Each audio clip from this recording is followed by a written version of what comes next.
Assalamualaikum warahmatullahi wabarakatuh. Hai semua, apa kabar hari ini? Semoga senantiasa baik-baik saja ya. Tetap menjaga jarak, memakai masker, dan mencuci tangan. Stay healthy. Oh iya, di video kali ini kita bakalan bahas mengenai pembelajaran materi IPS pada tingkat SD atau MI. Nah, hakikat mempelajari IPS itu apa sih? Pasti bertanya-tanya kan, hakikatnya apa gitu untuk mempelajari IPS.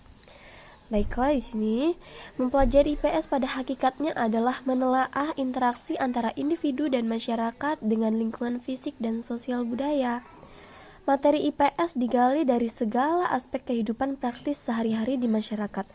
Nah, oleh karena itu, pengajaran IPS yang melupakan masyarakat sebagai sumber dan objek merupakan suatu bidang yang tidak berpijak pada kenyataannya. Jadi, kita untuk mempelajari IPS berarti sama saja kita mempelajari tentang ilmu-ilmu sosial, ilmu lingkungan. Bisa dikatakan seperti itu. Untuk tujuan dan fungsinya sendiri apa sih?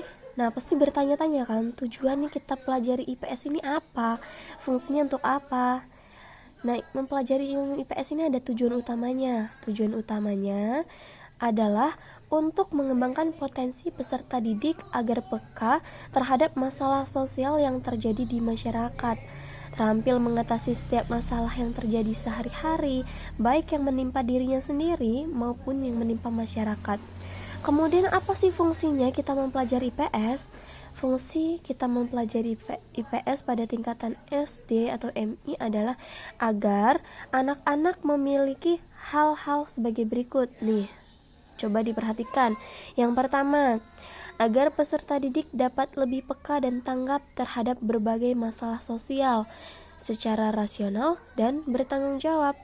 Kemudian, agar peserta didik dapat mempertinggi rasa toleransi dan persaudaraan di lingkungan sendiri dan antar masyarakat. Oke, untuk materi selanjutnya akan dilanjutkan oleh teman saya. Berikut videonya. Kompetensi materi IPS SD.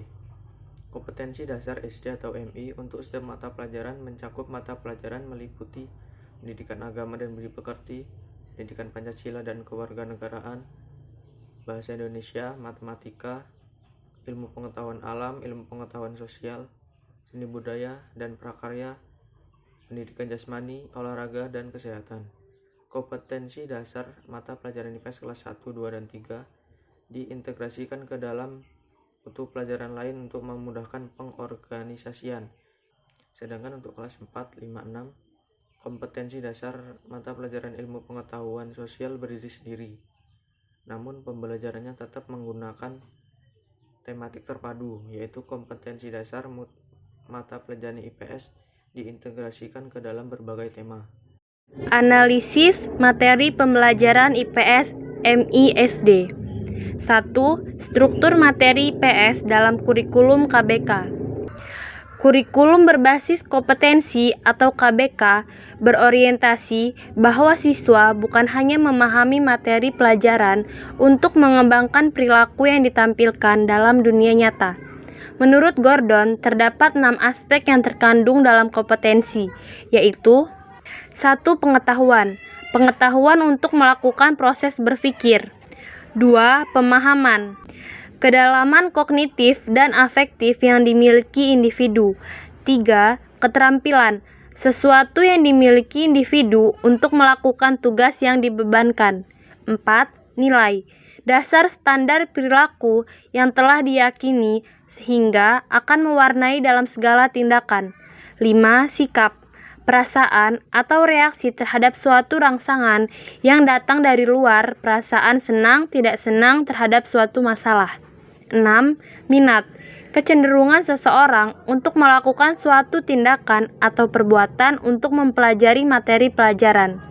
Adapun karakteristik kurikulum 2004 atau KBK, yakni kurikulum 2004 atau KBK merupakan kurikulum berbasis kompetensi yang memiliki karakteristik sebagai berikut. 1. Menekankan pada ketercapaian kompetensi siswa, baik secara individual maupun klasikal. Kompetensi dijadikan tolak ukur tingkat keberhasilan siswa mengikuti proses pembelajaran. 2. Berorientasi pada hasil belajar dan keberagaman. 3. Penyampaian dan pembelajaran menggunakan pendekatan dan metode dan bervariasi. 4.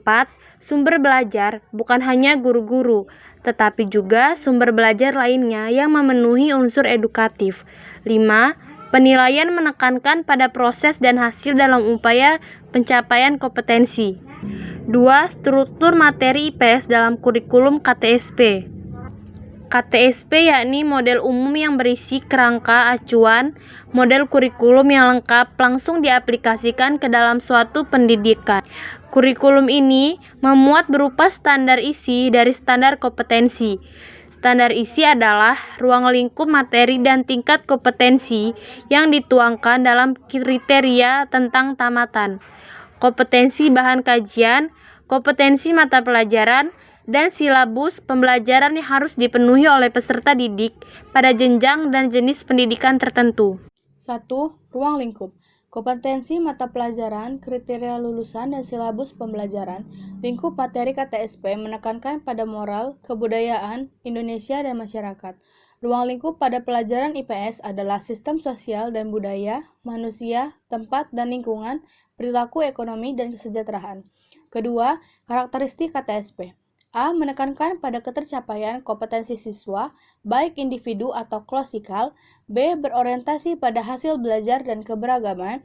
C. Penyampaian dalam pembelajaran menggunakan pendekatan dan metode yang bervariasi. D. Sumber belajar tidak hanya guru, tetapi juga sumber belajar lainnya. E. Penilaian menekankan pada proses dan hasil belajar dalam upaya pencapaian suatu kompetensi. Kurikulum tahun 2013. 1. Ruang lingkup. Ruang lingkup pengembangan kurikulum adalah hal-hal yang mencakup pokok dalam proses pengembangan yang meliputi batasan-batasan dalam pengembangan kurikulum. Penilaian hasil belajar peserta didik mencakup kompetensi sikap, pengetahuan, dan keterampilan yang dilakukan secara berimbang sehingga dapat digunakan untuk menentukan posisi relatif setiap peserta didik terhadap standar yang telah ditetapkan. Kedua, karakteristik.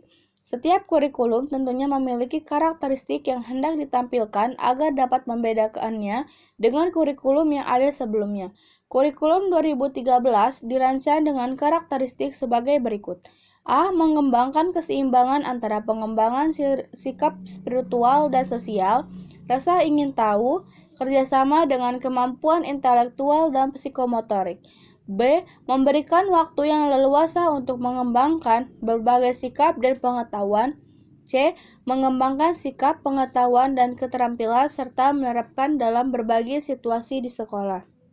Kesimpulannya, IPS adalah sebuah ilmu yang mempelajari tentang kehidupan manusia. Ilmu-ilmu sosial yang di dalamnya terdapat konsep dan teori-teori yang akan dicoba langsung ke dalam kehidupan manusia. Tujuan IPS dipelajari agar peserta didik dapat berkembang dan juga bisa menyelesaikan masalah pribadi atau masalah di dalam masyarakat. Tidak hanya itu, peserta didik juga dapat mempertinggi rasa toleransi persaudaraan di lingkungannya. Kurikulum di dalam IPS seperti KBK di lingkungan ini menekankan peserta didik untuk dapat berkompetensi, berorientasi, belajar dengan metode yang bervariasi, dan mereka belajar tidak hanya dari guru saja.